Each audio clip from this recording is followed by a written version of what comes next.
Hey there, CrossFit Deliverance athletes. Let's go ahead, jump into the programming.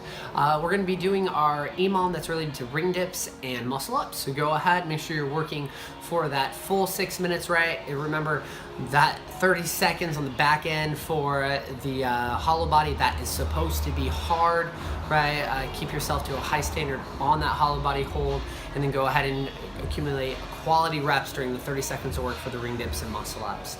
The workout, right? My intention for you on this is to go ahead and have clean and crisp reps, right? It's going to be a 10-minute EMOM, and you can go ahead and add load as you desire. It's going to be 1 power snatch, 1 hang power snatch into 2 overhead squats. So with this, right, you don't have to go up every minute, right? I want you guys to go ahead and focus on a slow pull from the ground to the knee, right? And then making sure that you have that fast change of acceleration that increases speed to go ahead and make sure that it translates into a good turnover and a good third pull underneath the bar. And then really trying to go ahead and making it feel the same exact way on the hang power snatch. If your hang power snatch goes ahead and feels better than your first power snatch, that should cue you as an athlete that one of them is going to be wrong, right? You have a deficiency somewhere. Traditionally, the hang power snatch is going to feel better than the power snatch for most beginners to intermediate, some advanced athletes. The reason why is because really that first pull from the ground to your knee essentially pulls you out of position, right? Either your setup is incorrect, or as you start to break the bar from your ground, your body is moving really just incorrectly in comparison to what the bar is doing.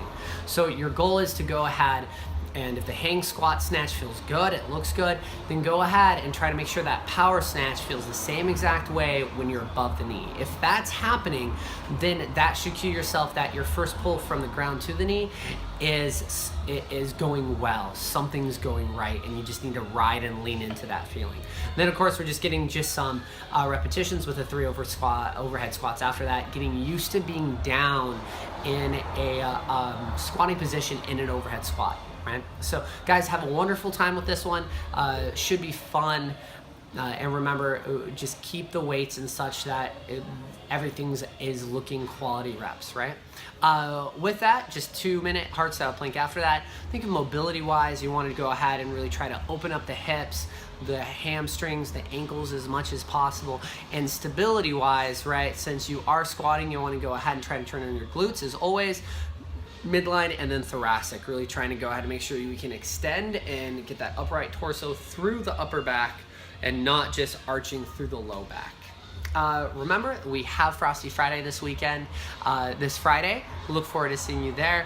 And then as well, our new Olympic lifting cycle is starting on Monday, right? And I'll go ahead and in more detail with that either beginning next week or closer to Friday. So with that, guys, remember, be relentless in everything that you do. Keep on drinking your water. Keep on encouraging people inside and outside of the gym, and just really kind of lean into, just the whole idea of the be relentless phrase, which is relentless virtuosity, taking the common things that we can just coast through day after day after day and trying to do them uncommonly well, trying to do them as best as possible, right? Because it's not on the big things that we go ahead and build that momentum and success. It's usually all the little things that allow us to actually capitalize on those bigger items that we see, right? So guys, as always, we'll see you on the flip side.